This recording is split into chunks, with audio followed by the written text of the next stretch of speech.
होता है। सबसे पहले दिनचर्या। अब हमारी नई पीढ़ी की दिनचर्या ही खराब हो गई, क्योंकि सूर्य उदय के पहले उठने की दिनचर्या बहुत मंगलमयी होती है। अब बच्चे 10 बजे सो के उठ रहे हैं, 8 बजे सो के उठ रहे हैं। कोई महत्व ही नहीं कि भुवन भास्कर जो ज्ञान प्रदान करने वाले बुद्धि के दाता हैं, जिनका पूर्व से लेकर के आज तक वो जो भी थोड़ी समझ रखते हैं, अर्घ के द्वारा उनका स्वागत करना, वेद मंत्र गायत्री मंत्रों के द्वारा उनकी अर्चना वंदना करना। तो चलो, तुम्हें मंत्र नहीं ज्ञान है, तुम्हें ऐसा ज्ञान नहीं, तो कम से कम उनके आदर के लिए सैया का तो त्याग कर दो। वैसे 4 बजे प्रातः उठना सबके लिए अत्यंत आवश्यक है। अगर प्रातः 4 बजे नहीं उठे और आप सैया में सो रहे हैं, भगवान सूर्य उदय हो रहे हैं, तो आपकी बुद्धि क्षीण हो जाएगी, आपकी आयु क्षीण होगी, आपका श्री कांति तेज नष्ट हो जाएगा। आप देखो चेहरों में कहां तेज दिखाई दे रहा है, कहां तेज है? कांतिमान चेहरा, प्रकाशमयी वाणी, पवित्र आचार विचार कहां दिखाई दे रहा? ना शौचाचार का ज्ञान है, ना कोई दिनचर्या है। तो पहले बच्चों को सुबह उठना सिखाएं, अपनी दिनचर्या ऐसी करें 10 बजे तक सो ही जाएं। तो 11, 12, 1, 2, 3, 4, 6 घंटे हुए। हम करें और 1 घंटे सो लें, 7 घंटे अगर सो ले तो 5 बजे जग जाएंगे। तो हमें लगता है कि सूर्य उदय के घंटा भर पहले जग गए, 1 घंटा मतलब लगभग 6 बजे सूर्य उदय होते होंगे, तो 5 बजे सबसे पहले उठे। सबसे पहले उठ करके 2-4 भगवान नाम लेना सिखाए। हम कह रहे हैं माला नहीं, राधा राधा राधा राधा राधा राधा, बस। फिर धरती के पैर छुए, फिर उठकर माता पिता के चरणों को स्पर्श करें, जो बुजुर्ग जन है, बड़े जन है, सबके चरणों को प्रणाम करें। फिर जल पिए। जो बासी मुंह जल है ना, वो उदर के बहुत से रोगों को नष्ट करता है, ब्रह्मचर्य की पुष्टता करता है। फिर थोड़ा टहल कर शौच जाए, फिर स्नान आदि करे, फिर 10 मिनट दंड बैठक, बच्चे हैं ना, 10 मिनट आसन और 10 मिनट बैठकर प्राणवायु का संशोधन, अनुलोम विलोम, ऐसे मतलब 30 मिनट वो समय इसमें लगावे। फिर इसके बाद जैसे हम शास्त्र स्वाध्याय करते हैं, वैसे अपनी वो दिनचर्या में जो स्कूल में पढ़ाया गया है वो बिल्कुल स्मृति में बैठ जाएगा, स्मृति में। और आज का जो खान पान है, वो चाउमीन, पिज्जा, बर्गर, ये सैंडविच, ये जो चीजें हैं, ये उनकी आंतों को कमजोर करेंगे, उनकी बुद्धि को गिराएंगे। क्योंकि अपवित्र और गरिष्ठ वस्तुएं स्वाद में तो अच्छी लगती हैं, लेकिन ये स्वास्थ्य के लिए या बुद्धि पवित्रता के लिए बिल्कुल हानिकारक है। छोटे छोटे बच्चे इन्हीं को खा रहे हैं। छोटे छोटे बच्चों के हाथ में मोबाइल है, जो जो चाहे वो उसको देख सकते हैं। कैसे उनका जीवन बनेगा? तो ये प्रातः की दिनचर्या करके फिर जब स्कूल जाएं, तो वहां जिसे आप कहते हैं ध्यान, तो बच्चे हैं वो किसका ध्यान करेंगे? ध्यान तब होता है जब हमारी एकाग्रता कुछ तो समिति हो, कुछ तो हम ध्येय के विषय में जानते हो, ध्येय जिसका हम ध्यान धरने जा रहे हैं उसके विषय में कुछ तो जानकारी हो कि हमें किसका ध्यान रखना है। जब ऐसे करोगे अंदर पूरी चलता चल ध्यान तो हुआ नहीं ना। हाँ, जैसे हम लोग जब स्कूल में थे तो जाते ही एक प्रार्थना करवाई जाती थी, हे प्रभु आनंद दाता ज्ञान हमको दीजिए, शीघ्र सारे दुर्गुणों को दूर हमसे कीजिए, लीजिए हमको शरण में, हम सदाचारी बने, ब्रह्मचारी धर्म रक्षक वीर व्रतधारी बने। पूरा तो सुबह सुबह अब इसका प्रभाव पड़ता है। प्राय वैसे स्कूलों में अब भी होती होगी, प्रार्थना करवाते हैं। प्रार्थना करवाने के बाद जैसे शनिवार को बच्चों का एंजॉय डे होता है मनोरंजन के लिए, उस दिन मैंने जैसे चैतन्य महाप्रभु दिया। हाँ, तो बच्चों को नहीं पता था कौन है। हाँ, महापुरुषों के चरित्रों का तब प्रभाव पड़ेगा, पहले हम अपने चरित्र को सुधारें। हम लोगों को चाहिए कि बच्चों के साथ एकांतिक बैठक करें, 10-20 बच्चे, 50 बच्चे जो हैं, अब उनको बताएं कि देखो ये क्रिया करने से तुम्हारा पतन हो जाएगा। उसमें शर्माए नहीं।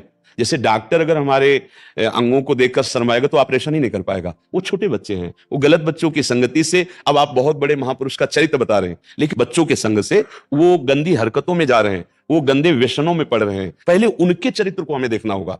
अच्छा देखो, मोबाइल है, अच्छा है रखो, क्योंकि तुम्हें कोई मान लो जा रहे हो और अगर कोई ऐसा तो आप अपने घर फोन कर सकते हो, आवश्यक भी है मोबाइल, पर उसमें ये बातें नहीं देखनी चाहिए, ये बातें सुननी चाहिए। उनकी आप पहले दिनचर्या सुधारो। अगर उनकी दिनचर्या नहीं सुधरेगी ना, तो आप महापुरुषों के चरित्र गाएंगे और उनके चरित्र बिगड़ रहे हैं, तो वो बैठेंगे आपके सामने शांत, लेकिन कोई प्रभाव नहीं पड़ेगा। प्रभाव तब पड़ेगा जब हमारे चरित्र सुधरे। छोटे छोटे बच्चों में वो जैसे संक्रामक बीमारी फैल रही है, ऐसे इंद्रिय को बिल्कुल जो छूट दे करके गंदी बातें वो बढ़ रहे हैं, क्योंकि हमारे पास सब तरह के बच्चे हैं, छोटे छोटे बड़े बड़े। तो सबसे जैसे अपने लोगों की एक दृष्टि होती है, एक दृष्टि गई तो पता चल जाएगा आप कितने दिन के ब्रह्मचारी हो, कितने आप कैसे भ्रष्ट आचरण वाले हो, वो दृष्टि में पता चलता है। कुछ ऐसे चिन्ह होते हैं, यौगिक चिन्ह, जैसे पता चल जाता है। बोले हम 20 साल से, तो वो पता चल जाएगा कि तुम गप मार रहे हो कि है ऐसा। तो जैसे 13-14 वर्ष का बालक है, उसकी हालत देखिए कि भाई ऐसा, तो तब वो अपनी हालत वर्णन करता है कि मेरी हालत ये। तो हमारी सबसे प्राथमिकता उसकी दिनचर्या सुधारिए। महापुरुषों के चरित्र तक थोड़ा हृदय, अब वो अपने ही चरित्र से ही ना तो बैठे रहेंगे, पर वो जहां भागेंगे तो अपने चरित्र बिगाड़ने वाले। तो ऐसी उनकी पहचान बताई जाए कि जैसे गलत स्पर्श क्या है, अच्छा स्पर्श क्या है। आपको कोई ऐसे स्पर्श कर रहा है मानो गलत स्पर्श कर रहा है, आपको कोई ऐसी सलाह दे रहा है मानो गलत सलाह दे रहा है। अगर आप ऐसा करते हैं तो आपकी बहुत हानि हो जाएगी, आप भूल भुलैया में फंस जाएंगे, स्मृति चली जाएगी, आपके शरीर में रोग पैदा। भयावह बात रखी जाए कि अगर ऐसा किया तो ऐसे परेशान। भोजन सुधारा जाए, उनके आचरण सुधारे जाए और उनसे मित्रवत व्यवहार किया जाए। टीचर का मतलब गुरु होता है, गुरु का मतलब माँ होता है। हमारे पास जितने भी लोग आते हैं उनको हमें प्यार देना माँ की तरह। माँ कैसे, थोड़ी सी गलती भी हो जाए डांट भी देंगे, लेकिन अपने बच्चे को जैसे हम डांटते हैं वैसे डांटेंगे। उसके साथ व्यवहार ऐसा नहीं करेंगे कि हमारा बच्चा होता उसकी जगह में तो हम कैसा व्यवहार करते। पहले अपने से प्रश्न करना चाहिए कि अगर मेरा बच्चा होता और वो हमारे साथ ऐसा व्यवहार करता तो हम कैसे करते। हम प्यार से समझाते भाई चलो ऐसा। हमको वही दृष्टि रखनी है कि हमारे क्लास में जितने बच्चे हैं मानो ये मेरे ही बच्चे हैं, उनके साथ ऐसा प्यार का व्यवहार। किसी की गलती में उसको विरोध के द्वारा सुधारा कम जा सकता है, प्यार के द्वारा ज्यादा सुधारा जा सकता है। उसको बार बार प्यार से समझा करके तो उस पर हम विजय पाए। पहले उनकी दिनचर्या ठीक करें। अगर दिनचर्या ठीक हुई तो स्मृति और स्वास्थ्य, जैसे हमने कहा व्यायाम भी जरूरी। अब ये ठीक है ना तो आप जो समझाओगे समझ में आ जाएगा। महापुरुषों की बात अगर सुनाओगे तो उत्साह आएगा। और जहां मन मलिन आचरणों की तरफ भाग जाता है फिर सुधारना मुश्किल होता है। ये जो टच वाला मोबाइल बड़ा हुआ स्क्रीन वाला है ना, ये बच्चों के लिए बहुत हानिकारक है। क्योंकि एक तो वैसी इंद्रियां चंचल होती हैं और अभी नए नए विकास हो रहे हैं मन बुद्धि के, तो भागते हैं विषयों की तरफ। अब उनको पूरा ज्ञान है, सब गेम खेलना, उसमें सब मोबाइल में क्या है, ये कहते हैं सर्च करो तो कुछ भी संसार की बात आ जाएगी। अब उनमें से कोई चंचल बालक सर्च करके गंदी बातें दिखाएगा, वही संस्कार पड़ जाएंगे। वो कुछ अब कैसे संभाला जा सकता है। जिसके हाथ में स्क्रीन वाला बड़ा मोबाइल है वो बच्चा तो फिर गड़बड़ हो जाएगा। अगर छोटा मोबाइल दिया जाए कि आपको फोन करने के लिए ये है बस, अगर पढ़ाई लिखाई की तो हमारे सामने आप पढ़ो लिखो, उसमें जो भी है मान लो ऐसा कुछ है और हम चेक करें मोबाइल उनका कि क्या देखता है। आजकल इतने बच्चे प्रवीण है ना कि वो आपको चेक भी करवा देंगे, बिल्कुल साफ स्वच्छ कुछ ले उसमें, उनको पता है हाँ, वो पूरा डेटा ही उड़ा देंगे, बहुत चतुर है। तो ये सुधारा जाए तब हमारी पढ़ाई जो विद्या है वो भगवत स्वरूप है। ऐसा नहीं कि ये आधुनिक विद्या किस काम, ऐसा नहीं है। आधुनिक विद्या पहले बुद्धि को विकसित करती है, उसी विकास को हम आध्यात्मिक विद्या की तरफ मोड़ देते हैं। भाई आपके पास शक्ति है, आप उसे किसी के पीटने में या किसी के बचाने में लगा सकते हो, तो आपके पास विद्या ही है। आप उसे किसी की चोरी, हिंसा, छल कपट या किसी को बचाने और किसी का समर्थन, समाज सेवा, देशभक्ति, माता पिता की सेवा, इसमें लगा सकते हैं। आध्यात्मिक विद्या में भी, ब्रह्म प्राप्ति, भगवत प्राप्ति में भी लगा सकते हैं। तो पहले विद्या प्राप्त करने के योग्य बालकों का खान पान, उनकी दिनचर्या, उनका उठना, उनका सोना, उनका संग, इस पर ज्यादा जोर दिया जाए तभी बात बनेगी। अगर इस पर जोर नहीं दिया जाएगा, हम बात कर रहे हैं ब्रह्म ज्ञान की और वो मतलब स्थिति उनकी गिरती चली जा रही, तो वो बैठे जरूर रहेंगे, पल्ले कुछ नहीं पड़ेगा। क्योंकि पकड़ने वाली बुद्धि जो है वो गिर चुकी है, वो वासना में गिर चुकी है। इसलिए हम तो बहुत प्रार्थना करते हैं कि माता पिता भी अपनी दिनचर्या ऐसी सावधान रखो कि आपके संस्कार बच्चों के ऊपर पड़ेंगे। आप जहां घर में रह रहे हैं, जो वातावरण उपस्थित कर रहे हैं, उसी संस्कार से बच्चे पल रहे हैं, तुमको वैसे भी भोगना पड़ेगा। आप उनके पहले गुरु हैं।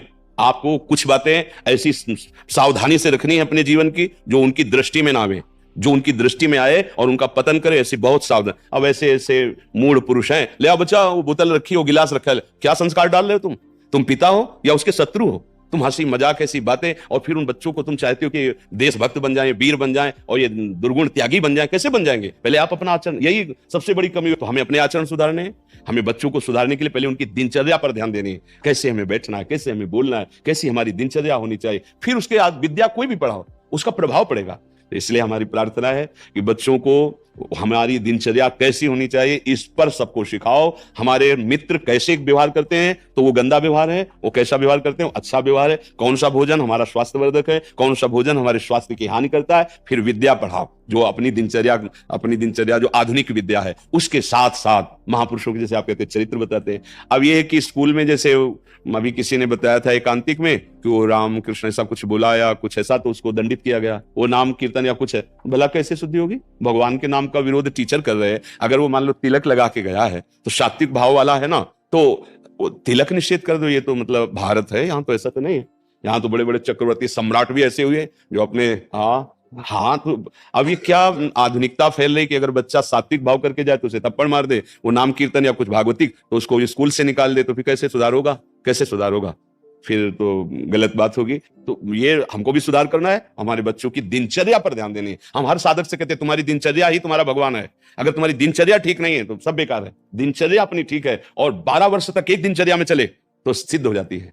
कोई भी भागवतिक दिनचर्या या दैनिक दिनचर्या तो एक परिपक्वता आ जाती है। अब यहाँ ना सोने का कोई समय है, ना जागने का, ना खाने का, ना कोई दिनचर्या है, तो कैसे कैसे? इसलिए सुधार किया जाए। हमारी तो यही बात समझ में आती है और तो कुछ समझ में आएगा नहीं हमें। बिना अध्यात्म के, बिना जीवन को संयम में लाए, बिना पवित्र आचरण के किसी की उन्नति होने वाली नहीं। ये लौकिक उन्नति समझते हो? गंदे आचरण करके आप कुछ भी बन जाओ, तो जब गिरोगे तब तुम्हें पता चलेगा कहां से फेंके गए हो, आप कितने नीचे गिरे हो कि उठने लायक नहीं रहोगे। और शरीर तुम्हारा विनाशी थोड़ी छूटेगा, इसके बाद जो दुर्गति होगी फिर जैसे होता है ना कि आप तो ऐसा समझो अधर्म करने वाले बड़ी उन्नति को प्राप्त हो रहे हैं, उन्नति को प्राप्त नहीं हो रहे, ऊंचे चढ़ा के पटके जाएंगे।